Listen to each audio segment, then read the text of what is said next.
Hola, bienvenidos a un nuevo capítulo de nuestro podcast El arte de la consultoría según Adira.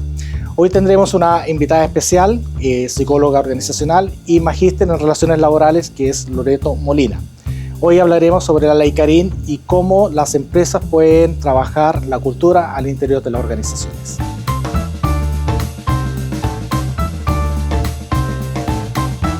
Bueno, Loreto, muchas gracias por acompañarnos y participar nuevamente en un podcast de Adira.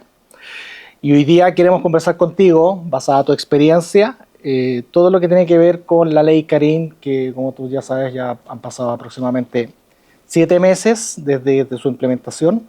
Y hoy día queremos darle una mirada y conversar sobre la experiencia que has tenido tú como psicóloga y también como coach en distintas empresas, en distintos rubros.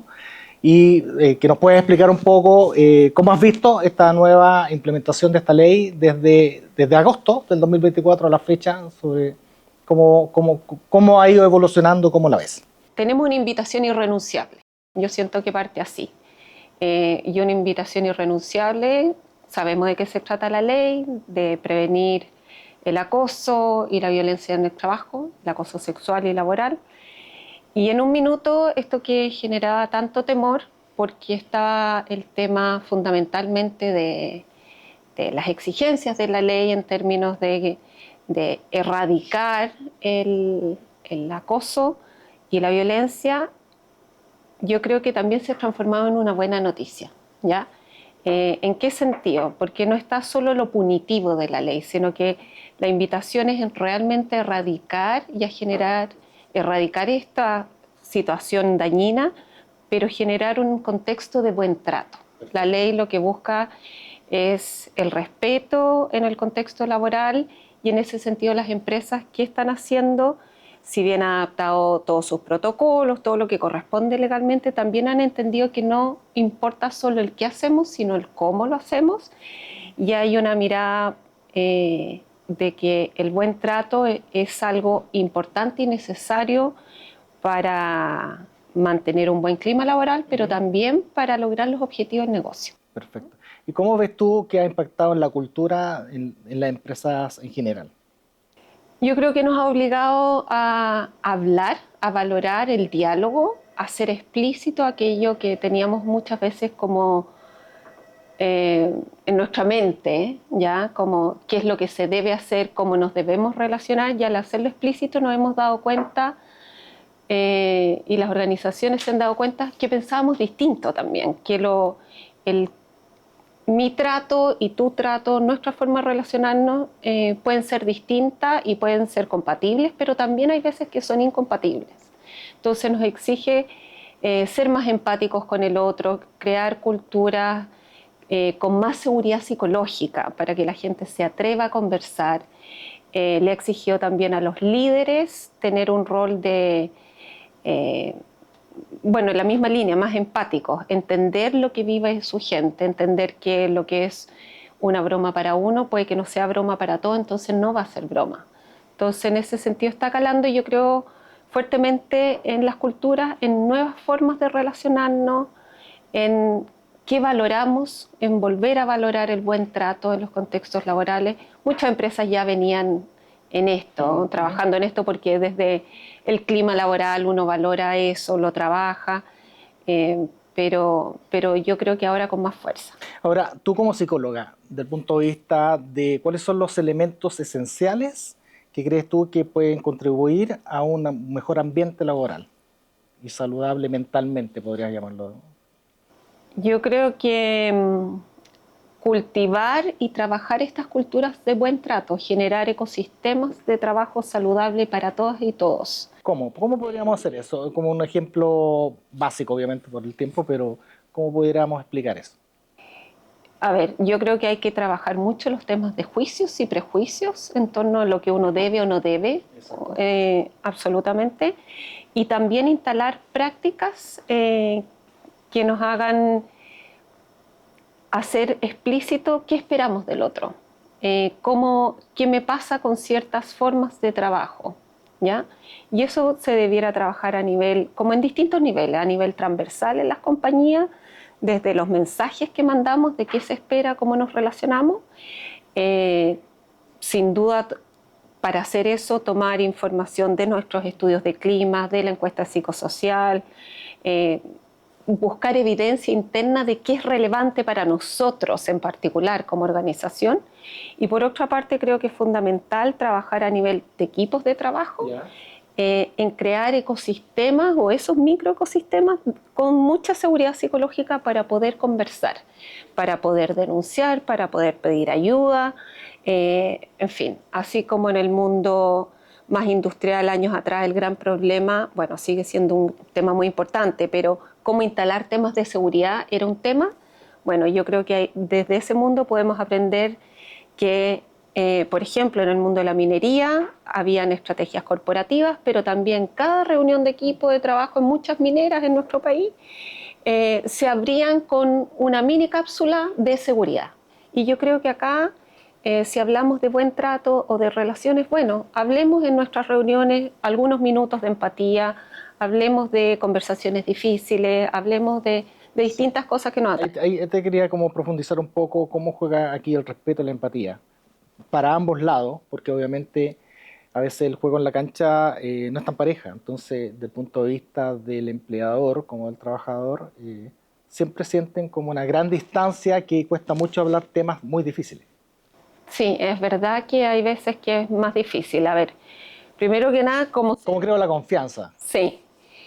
A ver, para los que dicen que en los contextos laborales no se puede, darles la buena noticia que desde nuestra filogenética tenemos parte de nuestro cerebro que todos tenemos la empatía. Cuando uno cree que el otro no puede ser empático, todos tenemos esa capacidad. El tema es que hay que activarla. Y desde ahí la invitación es activarla en los contextos laborales. Y tú me preguntas, ¿cómo lo hacemos? Bueno, yo creo que nuevamente es volver a conversar. Cuando trabajamos un proyecto, lo que sea, bueno, cuando uno detecta como líder que en el relacionamiento hubo roces, bueno, conversarlo. Cuando uno detecta que alguien sistemáticamente no participa en las reuniones, no da su opinión, hablar privadamente con esa persona. ¿Cómo te sientes? ¿Qué te pasa? ¿Cómo te ayudo? ¿Y quién deberá liderar eso al interior de una organización? Recursos humanos, las áreas de gerencia, cuidado de personas. A ver, los que participan, distintas organizaciones, obviamente. Yo creo que los que participan todos tienen que estar invitados. Ahora, siempre yo creo que los líderes en una organización, los gerentes, desde su gerente general, tienen una responsabilidad mayor. Perfecto. Y que tiene que ver con predicar con el ejemplo, con abrir mi puerta, con acercarme, no solo esperar que se acerquen, sino uno hacer ese espacio. ¿Y cómo puedes abordar estos prejuicios? Bueno, acá hay distintas estrategias. La evidencia demuestra que en la medida que tú conversas los prejuicios, primero los identificas. ¿Dónde tienes prejuicios? ¿Qué tipos de prejuicios? Luego tú conversas de esos prejuicios, ya eso hace un cambio cognitivo y emocional frente a una situación y te genera mucha más empatía y apertura. Ahora, dicho eso, eso no es suficiente.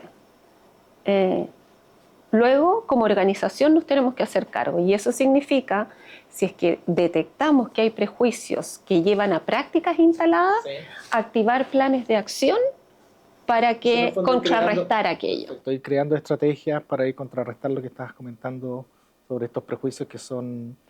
Porque, a ver, te pregunto sobre eso porque básicamente, como habíamos conversado en off, podríamos decirlo así, lo que vemos nosotros desde el punto de vista de los directorios o cierta jefatura es como que hay un cierto miedo de poder hablar con los trabajadores, como que ese liderazgo les cuesta mucho sobre la base que les cuesta mucho poder decir a personas o llamarles la atención porque creen que obviamente se pudieran sentir afectados y obviamente eso podría gatillar algún tipo de problema o poder invocar la ley Karim porque me siento maltratado, cualquier cosa. Entonces, eso es lo que vemos inicialmente dentro, digamos, de la implementación de estos últimos 7 meses y que obviamente hay que ir cambiando ese tipo de cosas, pero siento como que todavía que hace miedo, como que me hace que dejarlo así mejor, pongamos la tierra debajo de la alfombra y después vamos viendo cómo esto va a funcionar. ¿Cómo son esas estrategias en el fondo para...? Primero, tener conciencia que a uno le cuesta. Cuando a uno le cuesta, decir, sí, en realidad esto me cuesta. Y tengo dos opciones. Poner el elefante debajo de la mesa o encima de la mesa. Pero el elefante va a seguir ahí, sí. ¿Ya? Entonces, si era un elefante chico, mientras más debajo de la mesa yo lo dejo, más grande va a crecer. ¿Ya? Entonces es un tema de tiempo que probablemente... Igual te va a explotar esto, ¿no? Claro, y en ese sentido hay una psicóloga muy connotada, Susan David, que habla de cómo el tono, la temperatura de las emociones. Cuando uno siente que algo en su fase inicial me incomoda, me molesta, me genera ruido, me genera problemas, conflictos, malos entendidos, no esperar a que esto me sobrepase para llegar a hablar con una persona.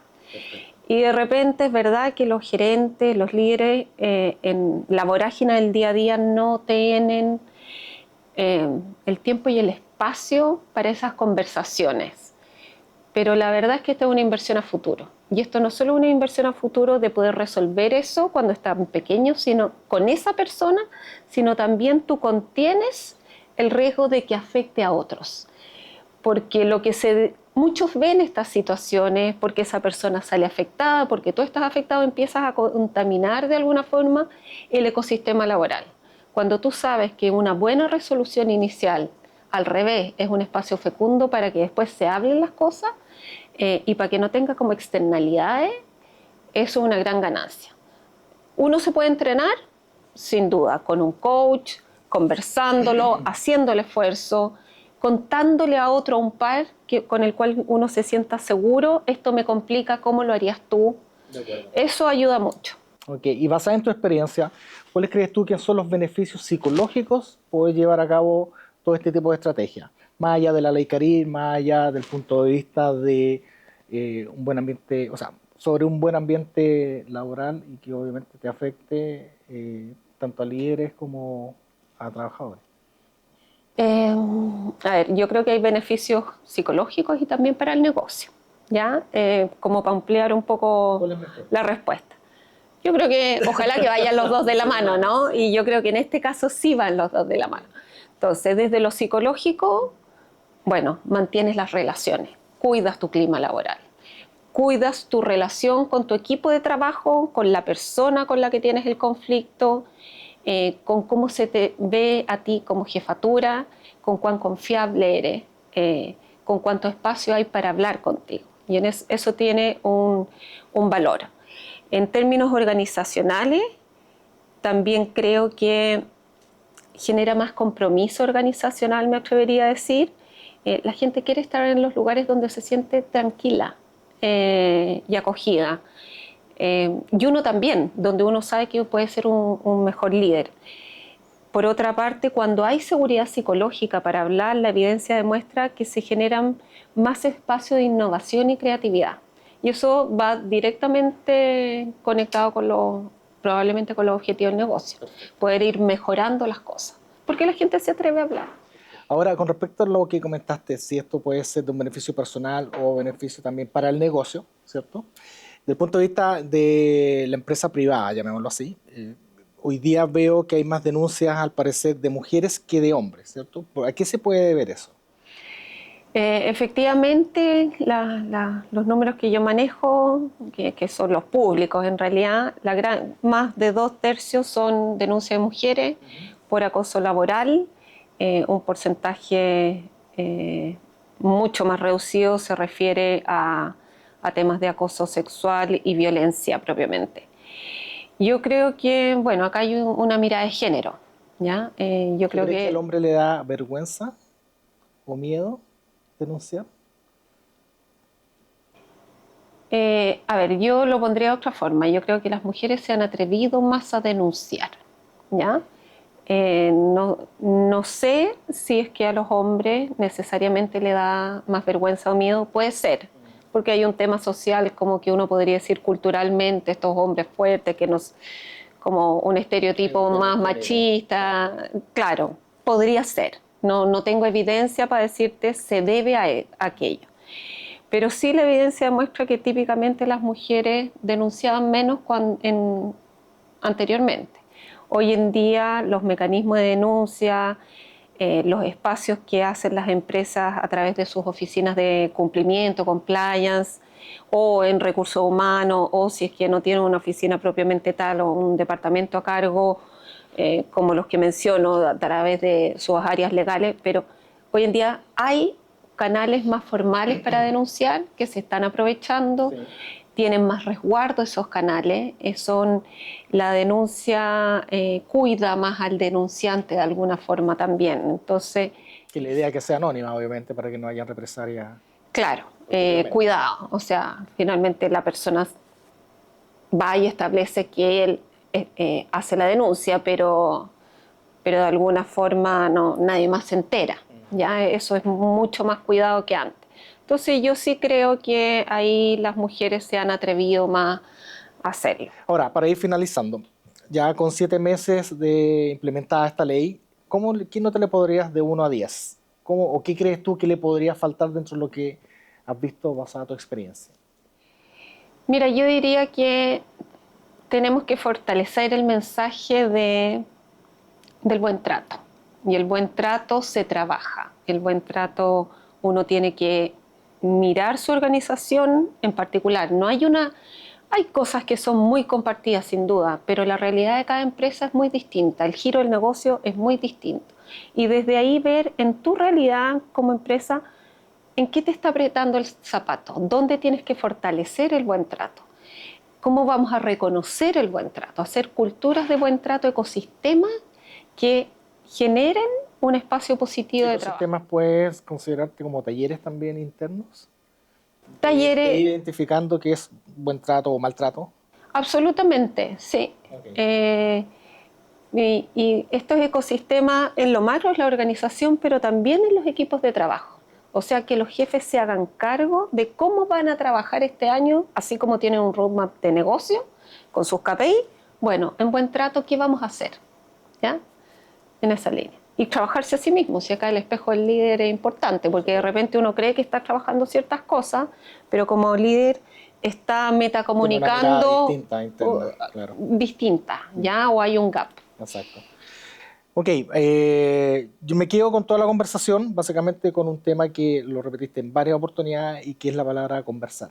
Me da la impresión como que ese es el eje principal de todo esto, aparte de llegar a un buen trato, de poder trabajarlo, hacer talleres, pero la palabra conversar me queda como súper presente porque lo dijiste muchas veces que lo más importante es poder conversar y tener un diálogo para poder ir mirando diferencias que se van creando obviamente, me imagino, en las distintas organizaciones, sean privadas, o sea, sean públicas o privadas. Y eso, me gustaría que finalizáramos con eso, con la palabra conversar y cómo poder abordarlo y dar alguna idea en específico como ejemplo. Yo agregaría conversar con empatía, ¿ya? Y voy a traer como una analogía del contexto médico, en realidad. Cuando uno va al doctor, al oftalmólogo, uno dice, bueno, no veo bien, o veo así, esta es mi realidad. Pero lo que hace el oftalmólogo es ir probando distintos lentes hasta ajustar o asegurarte que tú veas correctamente. Y de alguna forma esta conversación tiene que ser que el otro te pase sus lentes, sus anteojos, y tú mirar como el otro está mirando. Entonces la idea es conversar preguntándole con curiosidad, no con un afán de imponer tu visión al otro, y desde ahí buscar una mirada compartida. Perfecto. Okay. Muchas gracias, Loreto, por participar y estamos en contacto para otro nuevo episodio de un podcast. Encantado. Con Adira.